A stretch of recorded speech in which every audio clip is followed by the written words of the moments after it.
j'ai lu un truc incroyable. Ah ouais, j'en ai déjà entendu J'ai parler. entendu dire que... Non, c'est quoi?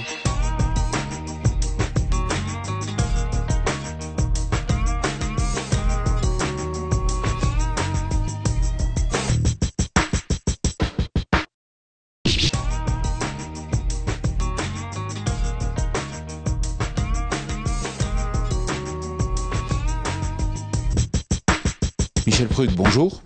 Bonjour. Bon, alors vous êtes président de Coop de France et c'est vrai que ce matin, vous avez annoncé des chiffres de rentabilité pour 2015 des coopératives qui étaient assez faibles. Alors, quelque part, c'est peut-être aussi la finalité de la coopération, mais compte tenu du contexte très difficile de la moisson 2016, est-ce qu'on ne risque pas d'avoir des coopératives en grande difficulté l'année prochaine ? Dans les chiffres que nous avons présentés ce matin, effectivement, nous faisons la remarque que la performance, les résultats nets de nos entreprises ne sont pas suffisants, et de manière globale et dans l'agroalimentaire en général. Et donc, il faut se poser la question de la rentabilité globale de nos entreprises, qu'elles soient coopératives ou pas.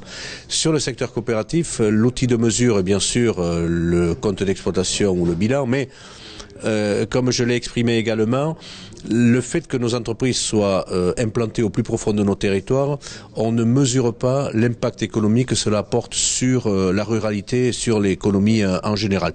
Et peut-être malheureusement qu'on va s'en rendre compte très fort avec les crises successives que nous vivons sur la céréale, les crises sanitaires, voilà, les conséquences que ça va avoir globalement sur l'économie rurale. Dans la façon de poser votre question, vous laissez sous-entendre que ce n'est pas un élément déterminant la rentabilité des coopératives. Si, c'est un élément déterminant. Nous sommes comme toutes les autres entreprises d'autres statuts. Nous devons avoir les résultats, je dirais, les meilleurs possibles. Après, il se décline de deux façons. Ce que l'on a réellement dans l'entreprise et puis ce que l'on a irrigué sur le territoire. Et puis l'autre élément de différenciation, c'est ces résultats qui sont nécessaires. À quoi servent-ils? Entre l'investissement pour créer de nouveaux débouchés, la recherche-développement et l'accompagnement de nos adhérents dans les mutations. Bon, alors vous savez que sur le terrain, on reproche souvent aux coopératives laitières de ne pas payer suffisamment le lait. Est-ce que c'est pas le reflet d'un manque de compétitivité ? Alors, la fixation du prix, bien, elle est arbitrée dans les conseils d'administration des coopératives et c'est le reflet entre les prix de vente moyens des produits, enlever des charges opérationnelles et charges de structure.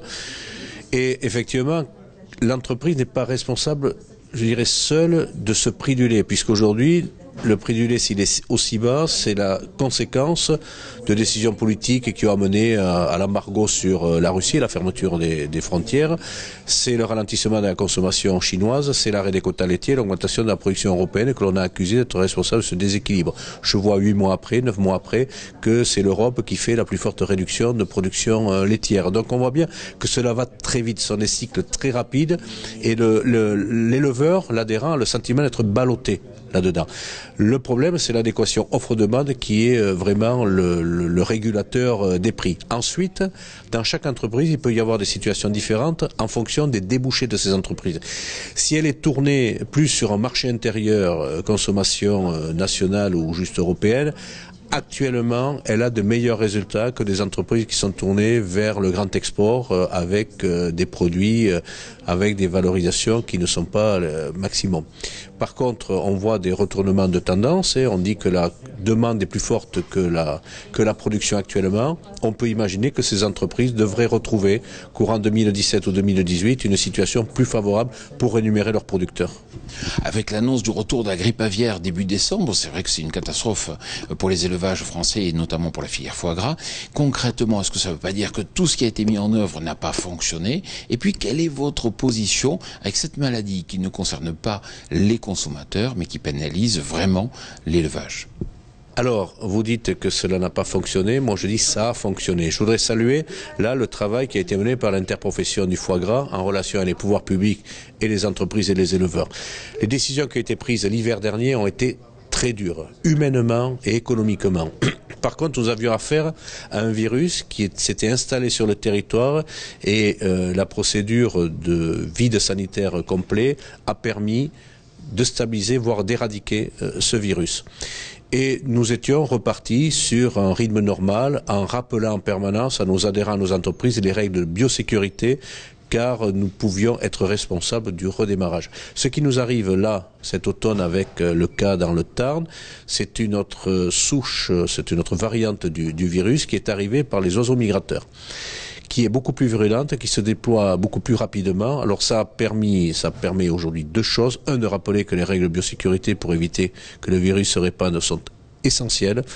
Mais deuxièmement, que toutes les mesures qui avaient été mises en œuvre l'année dernière ont pleinement agi, même si on les a renforcées à la demande du CIFOC, l'interprofession foie gras, pour que chaque cas de suspicion soit automatiquement neutralisé pour ne pas prendre le risque que le virus puisse se déployer. Donc, vous savez, on est dans le monde du vivant. Il y a des maladies infectieuses animales qui existent sur toutes les espèces. On n'en parle pas. Où on en parle beaucoup moins. Et donc l'influenza aviaire a donné de l'émotion et on rebondit sur cette émotion, mais on a affaire à un monde professionnel responsable qui sait où il va en soutien avec les autorités sanitaires et les pouvoirs publics pour maîtriser ce qu'on peut appeler une catastrophe majeure dans le domaine de l'élevage. On aura des difficultés à redresser en volumétrie cette filière. Les entreprises souffrent, mais je pense que les coopératives dans ce cas-là font cette démonstration de solidarité car elles sont très présentes dans ce domaine du paludipède à foie gras et de la volaille dans la grande région du sud-ouest. Et donc moi j'ai confiance entre les gens responsables du sanitaire et les gens responsables des entreprises et de l'information des producteurs. Je pense que je suis sûr qu'on va le maîtriser. Par contre, il faut être clair, on est sur une maladie infectieuse, il y aura des rebonds, il y aura des pics, il y aura des événements, mais je pense que nous avons la force de les neutraliser au fur et à mesure qu'ils se produiront. Michel Prug, merci beaucoup. Merci à vous.